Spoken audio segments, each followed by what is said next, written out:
I'm going to start by, we had a beautiful opening by Auntie Nikki Hatfield this morning, but I would also like to acknowledge our traditional owners of this land and sea, the Darumba people, and I would also like to pay respect to elders past, present and emerging.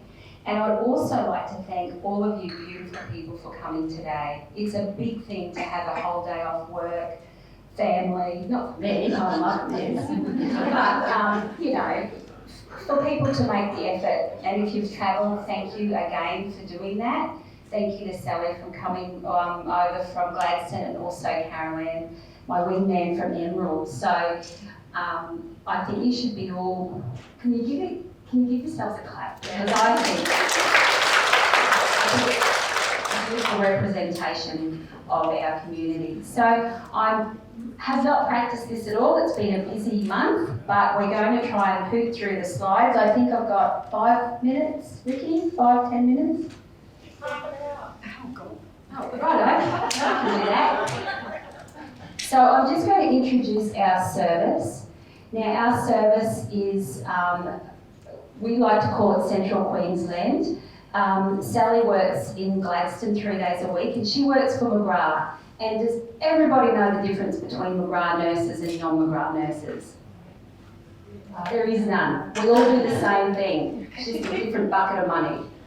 So McGrath nurses are very well supported with education, research, tools, and they are so lovely that they share all of those with us. So for the rest of us that work either in the private sector, such as the Mater Hospital, they have their own nurses, the Wesley, etc. But there's also Queensland Health funded nurses. Do we have enough of us? No, but you all know that. So Carolanne works out at Emerald 1 day a week. I work full-time in Rockhampton 5 days a week. And we have the delightful Tahlia, who has just joined our team 1 day a week. So together we make up 2 full-time breast care nurses for the whole region, which extends several tens of thousands of kilometres out to Longreach.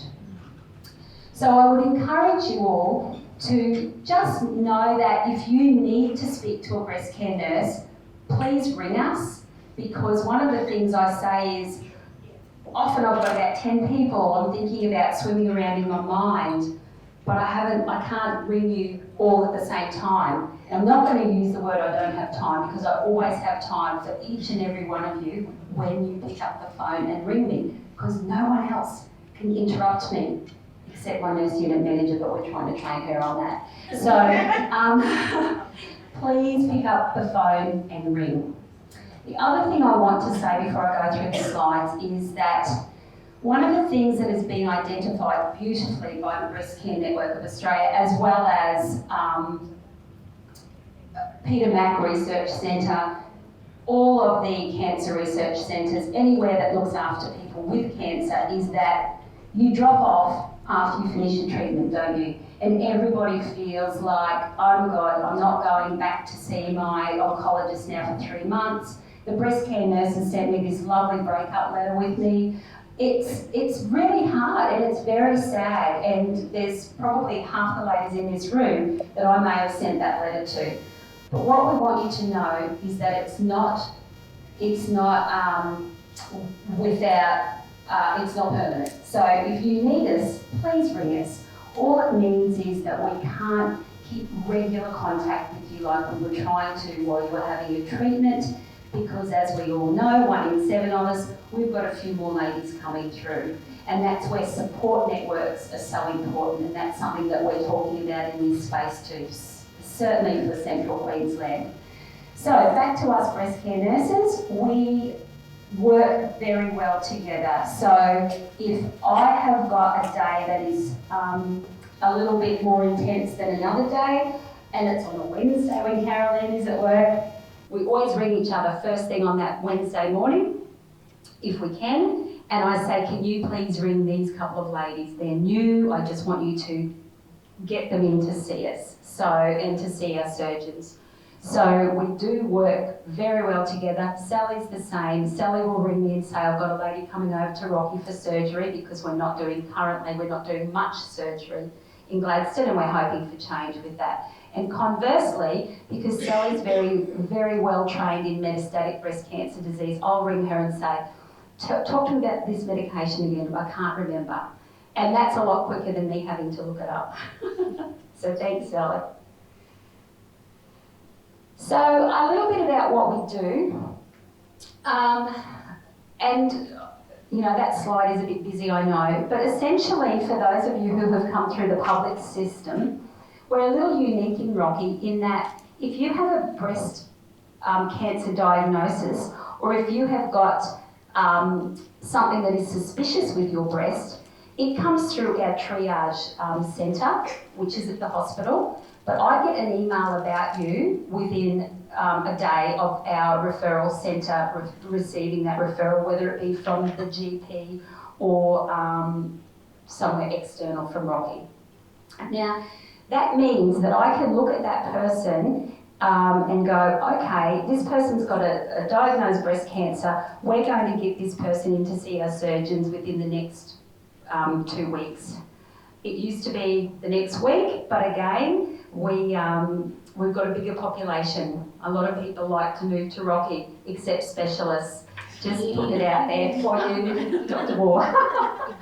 So we have got a bigger population than we did pre-COVID. Absolutely, I've seen it. I've gone from getting 4 new referrals a week to 8. So that's an indication of where we're headed.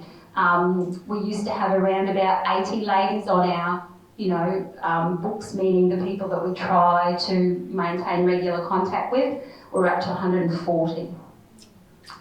And part of that is that we just don't prioritise kicking you out. So if I come to work and I need to ring 5 new ladies, I'm going to do that before I go and ring 5 ladies that have been seeing me for 2 years. So it's about prioritising what I do. And I'd rather have more people to look after than kick people out that, may still want me anyway. So I hope that makes sense.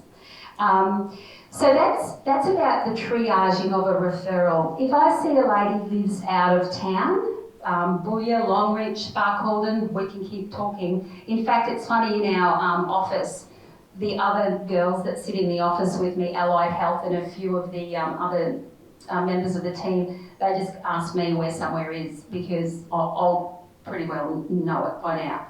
So if people are from out of town and they haven't had all of their imaging, and you guys know what I mean by that, so we don't just do an ultrasound and a biopsy, we have to complete with a bilateral mammogram and sometimes an MRI for the lobular girls or guys. So I try and organise that before people come to Rocky because we are very aware of the distances people travel. Can't always do it, but the beauty of our service is we're very flexible. And when I say service, I'm talking about the multidisciplinary team. So our medical oncologists, surgeons, radiation oncologists. So they'll say, Donna, just get them into the clinic. We don't need to have all the imaging done. We've got a diagnosis. We need to see these people. And while they're here, we try and get the imaging done as soon as we can. So we support people from diagnosis to the completion of their treatment, transitioning into wellness, which is what we were saying. We would love to have some more exercise physiologists. We would love to have psychologists. We would love to have a great team that work with you all as you're wanting to move back into whatever your new normal is, whether it's work, study, a new job, travel. And that's something that we're all working for. Believe me, we as healthcare professionals really want something exciting to happen in this space.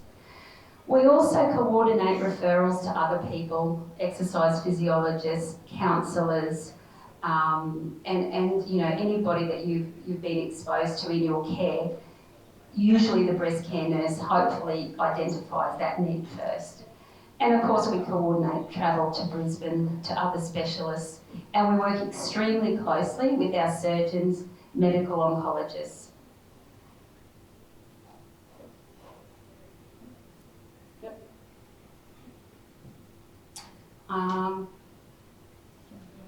What have I done, Karen? Even I could make it up. Righto. So I'm going to hand over to Carolanne. We've got 5 minutes because I did talk too long, sorry. Can you tell everybody how amazing the Emerald network is? Because it is. Hi everyone. For me, Emerald is like a little mini Rocky, because it's only 1 day a week. So we can do telehealth to save our ladies going in to see the oncologist. The surgeons come out regularly so they can do follow-up in Emerald. We have a lot of the same services like Centrecare, Anglicare, Ozcare, and things like that. We also have in Emerald an excellent neighbourhood centre, which are very generous with helping anyone in the community. And our local BPCAQ, which is Breast and Prostate Cancer Committee, are phenomenal fundraisers and are very generous with money. Unfortunately, they only fund anyone with a breast or prostate diagnosis, but it's better than nothing. So anyone that's been diagnosed are eligible for financial assistance. So that's probably the biggest thing that we've got at Rocky, and perhaps Gladstone. And we service the Central Highlands, so that's Rolleston, Springshaw, Emerald, Gemfields, Capella, Blackwater.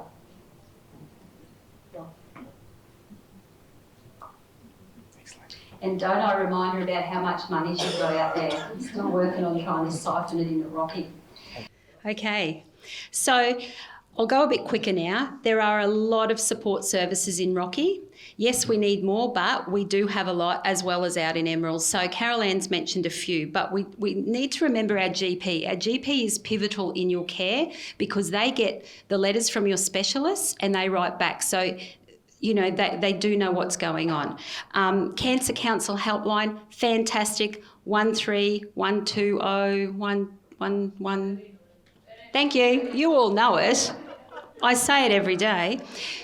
That is if you need anything from Cancer Council in terms of if you're looking at accommodation.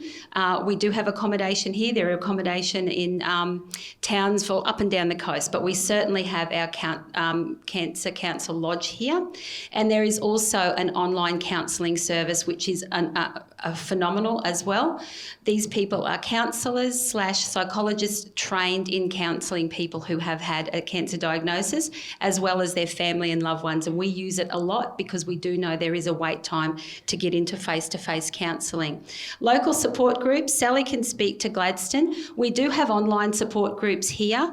Obviously the BCNA is the biggest one that I refer to because at the moment I'm not aware of a local support group, but again, we need to rally, we need to watch this space. So that's looking at your psychosocial support. Local prosthesis, our lovely Faye from Bryology is the only mobile fitter in Rocky. We've also got 3 other places. If you need to know, let me know, or it should be up there. Also, our local Breast and Prostate Association has gone from, I think I'm allowed to say it. Am I allowed to say how much money we've got? Yeah, go on. Well, Carolanne's always skiding about how much she has. But we started with less than $3,000, and thanks to the support of a lovely prostate nurse in this town, as well as myself at events like this, we have rallied and we're up over $25,000 now in 12 months. So that's exciting. Now that will help pay for people to get to treatment. We apply for registration payments, rent payments, anything that's going to help that person be able to travel to get their treatment. There are no rules, and nobody judges. So we make the application, the money goes into that person's bank. It's fantastic. We've got the patient travel subsidy scheme for people who go through the public health service or for people who have to go to Brisbane because we don't offer a service here. What have we got around palliative care? Well, we've got our palliative care SPARTA, which stands for Specialist Palliative Rural Telehealth Service. Now, these guys are based at the sunny coast and they are medical oncologists who will do telehealth, and that helps bridge the gap that we've got with a lack of medical oncologists in Rockhampton. We've got Ozcare Community Support Nursing. Again, your GPs go-to places. We've got a specialist palliative care consultant in Rockhampton. We've got our medical oncologist, radiation oncologist, and watch this space, the Fitzroy Community Hospice. Has anyone heard of that? It's so exciting. It's going to be up on the range where the nuns used to live back in the day. It's going to be completely refurbished. And I heard about 14 beds, fully supported by nurses, doctors, staff, for people who need to palliate and pass away in more of a homely environment. That's coming to Rocky. That's so exciting because big centres like Brisbane don't always have that. I'm not going to go through that. I'm just going to talk about response to diagnosis. I'm not going to tell you. I've not had one. You all here in this room know exactly some of these things that come to your mind when you're given a diagnosis.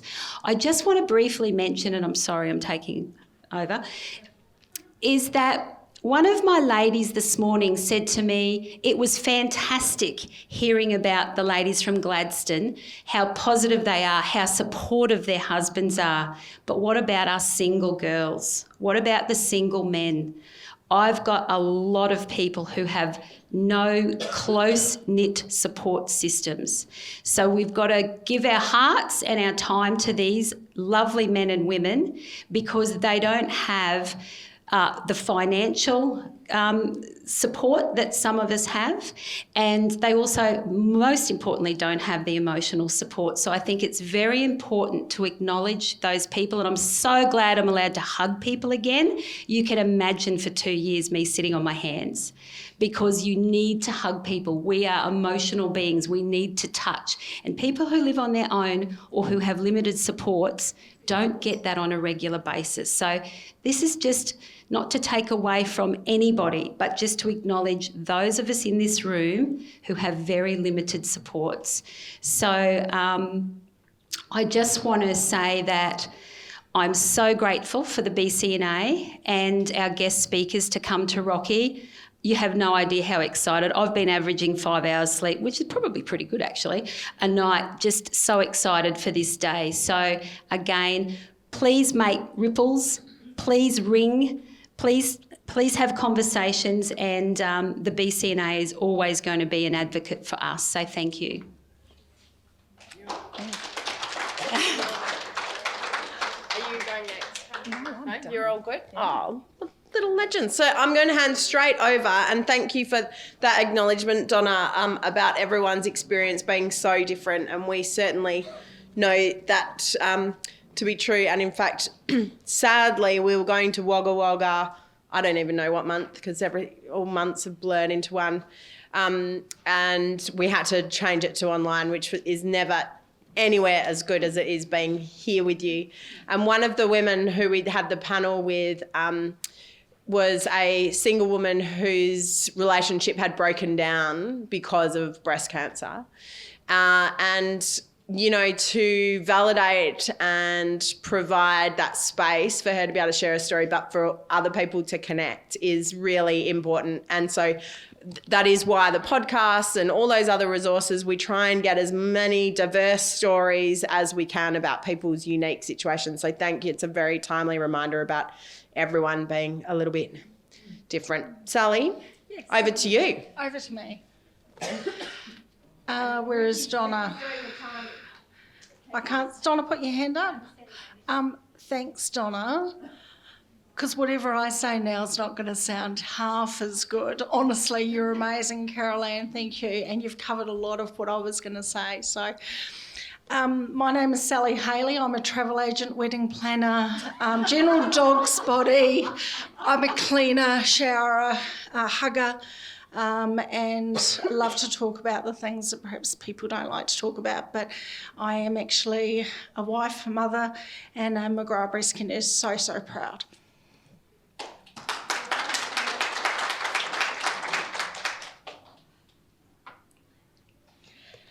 Now, does everybody know the story behind Jane McGrath? Yes. So I probably will just retouch on it because I think one of the things that I'm desperately passionate about is everybody has access to a breast care nurse, whether you're early or metastatic. I'm dual trained, I do both. and I work in Gladstone for 3 days a week, which is quite a huge workload. These girls at the front here, I've got some fans over there, newly diagnosed lady, somebody else who's had breast cancer 3 times, and I love supporting people. I think everybody's, and I hate the word journey, I'm sorry, that to me is like going on a cruise ship as well, but everybody's story is different, and that's something that I need to hear as a breast care nurse so that I can support that person. And I think Donna summed it up beautifully by saying everybody comes from different paths, different walks of life, and it's a big part of our team to actually recognise what's going to work best for you at that point in time. And I think Jane and the McGrath Foundation have been really inspirational, along with the Breast Cancer Network of Australia, Cancer Council. All of us work so graciously together, it's great. So, look, we do this whole spiel of we hear from diagnosis throughout your treatment. We had a bit of a thing, I think, in the McGrath Foundation that we were there to hold your hand, we were there to support you. I worked really hard to study breast cancer nursing. I had to go back to university and really work hard. We're more than just sitting there being a support person. We're actually your biggest advocate. I think sometimes, I'm going to admit it, that doctors see me come in the room and go, oh God, here she comes again. What's she going to tell me now? Because the doctors, and no offence to doctors, they've got a job to do. They're very smart. They know exactly what they're doing. But you hear that information, chances are you forget it 2 seconds later because it's a whole new language. And we can actually take you away and go, hey, listen, you're going to be okay. You have to go through this. We're going to be there. What supports can we put in place? Okay? It's not the end of the world. That is something that I think we need to focus on more. And what I mean by doctors when I come into the room, it's about challenging and really making sure that regional people get access to the very best of treatment. It really is so important to me. So, Monday, Tuesday, Wednesday, that's me. I hate that photo. That is all over the internet. Anyway, we use these big terms in breast cancer, neoadjuvant, adjuvant, and I actually just want to explain and break that down a little bit. Neoadjuvant means treatment before surgery. Adjuvant means treatment after surgery. So you've probably heard from the medical oncologist today that there are new and emerging treatments out there, and that is a big part of our role as breast care nurses. We've got to be all over it.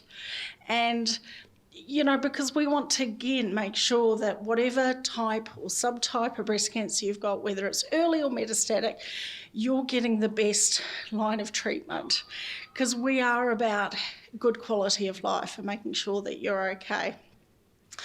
The other thing that's a bit of a passion that Donna probably didn't touch on as much, Donna and I joined a team in 2017, because we recognise that reconstruction, immediate, delayed, is not being done to the best at all in regional Queensland. So we set up a team. People were waiting years to have reconstruction. We set up a team. We actually put forward a policy, a statement. It was a big team, doctors, surgeons, and we really pushed for regional women to have access to free reconstruction, including patient travel. All of those things are just so important, because really your body is your body, and you need to feel good about yourself. So we are on a holiday because of COVID. That's just stopped, but believe you me, the fire is in our belly, isn't it, Donna, to get that going again. So really, Donna has discussed, that's my puppy. He's 12, by the way. I'm a German Shepherd fan, so she even sleeps in my bedroom at night. How terrible. I'm a dog person. But I suppose the reason I put that photo in is I love going out and investing in the community. It doesn't matter. That was in Billawheeler. I've been out to Mara, I've been out bush, because, again, it's just about putting out there that you do have access to a breast care nurse. We have radiation up here in Gladstone and Rockhampton, so our patients travel don't know where I am, Gladstone. We actually, and this will crack you up, literally. So in Gladstone, we are going to be having a new radiation team for patients that will be receiving radiation in Rockhampton. It is a full-time clinical nurse consultant, a registered nurse position, a full-time administration officer and a bus driver. That's 4 positions, which is wonderful because that will cover all patients experiencing radiation. It is absolutely fantastic, but yet there's a small amount of breast care nurses, so do make noise. I won't go into these things. You can read, really push for access for different things, and genetic testing is another big thing that's changing and emerging. So yes, I do early breast cancer. We have access now to a social worker in Gladstone. Once upon a time we didn't. I kept making referrals after referrals until it got this thick, and now I think again they went, oh, we better give her a social worker. Not mine, it's for the team. Dietitian, physio, dependent on what is there. Transition to wellness education is a big thing. We used to have Breast Buddies, a support group that's on standstill because of COVID. Unfortunately, we'll get that started. And I've written in there up-to-date treatments for early breast cancer and metastatic. So really proud in central Queensland, in Gladstone, BCNA were pivotal in making sure that we could have Troveldi, which is for a triple negative in the metastatic setting. We have a woman on that. She was the first person in central Queensland. Big news, really excited about that. What I love, community engagement. If anybody can recognise, that's Dr. Amelia Doway. She's in the moustache there. She's an oncoplastic surgeon, and I think she's going places with those gumboots. Those are 2 oncology nurses, and the gorgeous lady in pink is me, and what a fun day we had. We all found out that we're very good at our occupation but really bad at golf. I love new and emerging treatments. That's what keeps me going. Metastatic supportive care, breast cancer education. You know, we can do all this pink stuff, and I think that's great, and it's got a time and place, but there's all that other stuff as well, and I just think it's so important. So, I get confused sometimes, and Michelle even called me Sally McGrath the other day. I wish.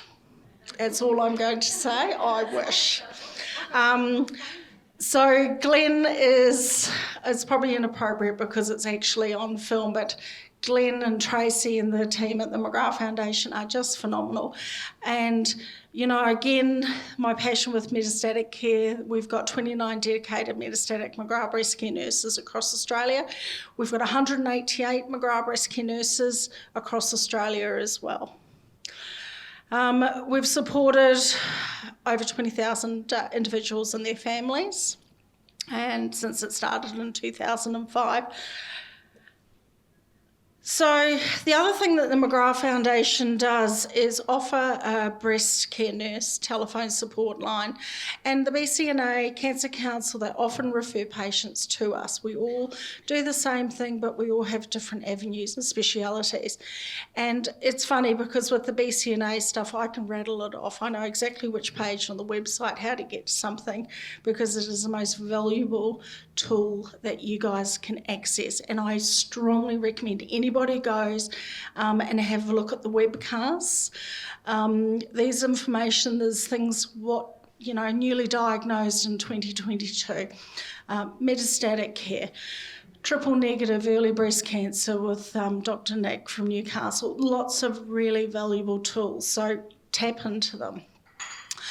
So anybody experiencing breast cancer, their families, can reach out to this telephone support line, and I strongly recommend if you have got family and friends that don't have access to a breast care nurse outside of this area, to contact it. My name is on there. So I work in Gladstone 3 days a week, and I work in Sydney 2 days a week with my beautiful long-haired German Shepherd who sits here and thinks I talk to her all day long, and it's just lovely.